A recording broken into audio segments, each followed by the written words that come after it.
Hello everyone, welcome to our channel.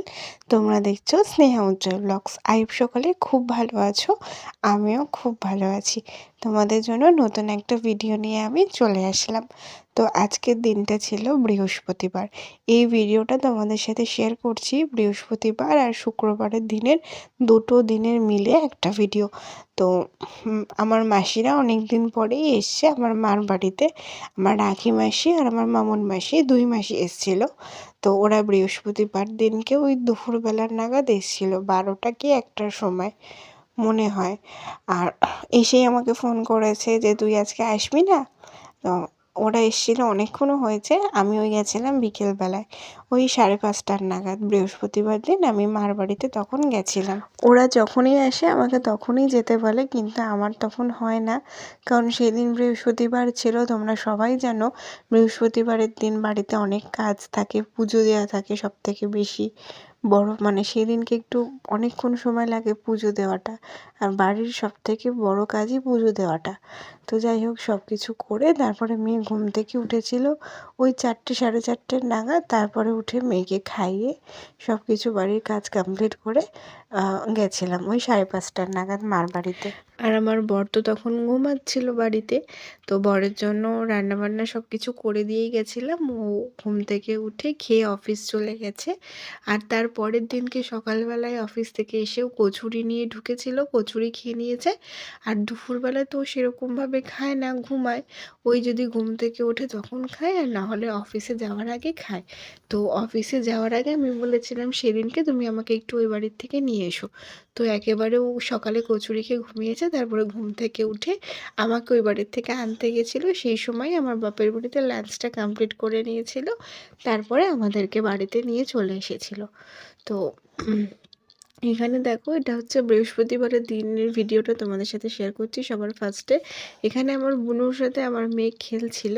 তো অনেক দিন পরেই আমার বুনুর সাথে আমার মেয়ের দেখা হলো। লাস্ট মনে হয় দেখা হয়েছিল আমার মেয়ের জন্মদিনের সময়, তো তখন দেখা হয়েছিল। আর এখন এই যে বাপি এখন এসছে, আর বাপি সব এরকম উপরে ওঠে, আর আমার মেয়ে খুব খুশিও হয়, এক ফোঁটাও ভয় পায় না। তো যাই হোক, এখানে খেলছিল। আর আমি এখন ভয়েস ওভারটা দিচ্ছি আর আমার ঘুম পেয়ে যাচ্ছে। তো তারপরে এখানে যাই হোক খেলছিল।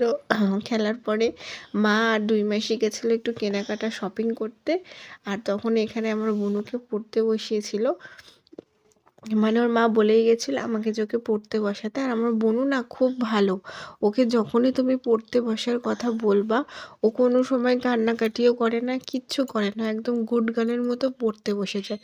এটা ওর মধ্যে খুব একটা ভালো গুণ যে ও পড়াশুনো নিয়ে কখনো বায়না, মানে মানে পড়াশুনো করবে না বলে কখনো বায়না করে না। ওকে যখনই ওর মা পড়তে বসতে বলো তখনই পড়তে বসে যায়। আর এখানে আমার মাসিরা তখন রেডি হচ্ছিল যাওয়ার জন্য। আমার মেয়ে এই যে ঝড় চলে এসছে, তো এখানে ছোট ভাই ওকে কোলে নিয়ে উপরে উঠাচ্ছিল, সবার সাথেই বেশ অনেকক্ষণ ধরে মজা করে খেলছিল। আর এখানে দুই মামা আর এক মাসিকে পেয়ে ওর তো খুবই আনন্দ, ও খেলছিল খুব ভালো করে। মানে ও কী করবে আমার মেয়ে ঠিক বুঝে উঠতে পারছিল না। সবাইকে অনেক দিন পরে দেখেছে এক জায়গায়। আমার মেয়ে না সবার সাথে মিশতে খুব ভালোবাসে। আমার মেয়েকে ডিটোর বাবার মতনই দেখতে সবাই বলে এটা, আমার বাড়ির লোক, আমার শ্বশুর বাড়ির লোক সবাই। তো আমিও মনে করি এটাই, যে আমার মেয়েকে আমার বরের মতনই দেখতে। তো যাই হোক, এখানে আমি সন্ধেবেলায় সবার জন্য ম্যাগি করেছিলাম, মানে 3 ভাই বোন আর আমার জন্য। এখানে দেখো এতটা ম্যাগি এক্সট্রা হয়েছে, এটা বড় ভাইয়ের ম্যাগি, তারপরে এটা আমার ম্যাগি, তারপরে দেখো এটা হচ্ছে ছোটো ভাইয়ের ম্যাগি, আর এটা বুনুর ম্যাগি। এই সবাইকে বেড়ে দেওয়ার পরে এক্সট্রা হয়েছিল, ওই এক্সট্রা ম্যাগিটা আমিই খেয়েছিলাম। এখানে সবাইকে খেতে দিয়ে দিয়েছিলাম। আর এই টাইমটাতে আমার বড় ভাই পড়তে বসেছিল, মানে ওকে পড়াতে এসেছিলো। ও হ্যাঁ, তোমাদেরকে যেটা বলছিলাম, আমার মেয়েকে কিন্তু ডিটোর বাবার মতনই দেখতে।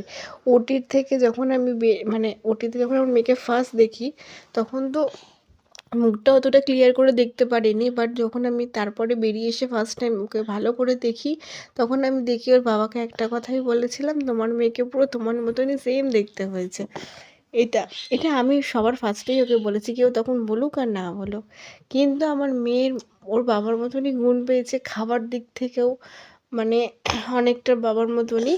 কিন্তু এই যে সবার সাথে মিলেমিশে যাওয়া, সবাইকে দেখলে হাসি মুখ করা, সবার সাথে যে কথা বলা, এই গুণটা পুরোপুরি আমার মতনই পেয়েছে। ঘুরতে যাওয়া বলো, এই গুণগুলো পুরো ডিটো আমার মতো। আমি যেমন ঘুরতে ভালোবাসি, আমার মেয়েও ওরকম ঘুরতে ভালোবাসে। আমি যেরকম সবার সাথে কথা বলতে পারি, মানে রাস্তার লোক বলো, অচেনা লোক বলো, সবার সাথে মিশতে পারি, সেই গুণটা আমার মেয়েও পেয়েছে। এটাতে আমি খুব হ্যাপি।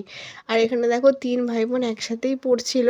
আর সবাই এখন পড়ছিল বেশি করে, আর তার কারণ তোমরা সবাই জানো যে ডিসেম্বর মাসেই কিন্তু সবারই ফাইনাল এক্সাম।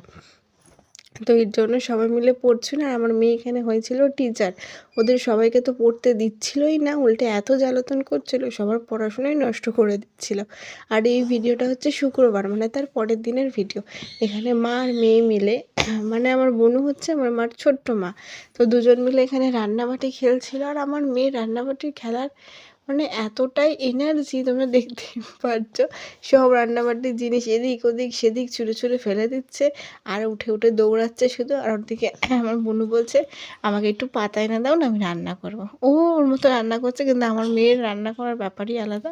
তারপর এখানে রান্না করে আমার বোনু আবার আমার মেয়েকে খাওয়াতে যাচ্ছিলো, আর আমার মেয়ে আবার হাও করছিল। মানে আসল রান্না তো খায় না, কিন্তু নকল রান্না খেতে তার খুব ভালো লাগে। আর তারপর এখানে আমার ছোটো মেসোবাবা, মানে আমার বোনুর বাবা, সবার জন্য দই পাঠিয়েছিল। সবাই অলরেডি খেয়েই ফেলেছে, আমারটা খাওয়া হয়নি, তাই আমি খেলাম। এই দইটা খুব সুন্দর খেতে ছিল। আর আমার ফ্রিজের দই খেতে আরও বেশি ভালো লাগে, মানে ঠান্ডা করে। আজকের ভিডিওটা এই পর্যন্তই। ভিডিওটা কেমন লাগলো কমেন্ট করে জানাতে ভুলবে না। ভালো লাগলে লাইক কমেন্ট শেয়ার সাবস্ক্রাইব আর ফলো করে সবাই কিন্তু আমার পাশে থেকে আমার ভিডিওগুলো কমেন্ট করে জানিও কেমন লাগে।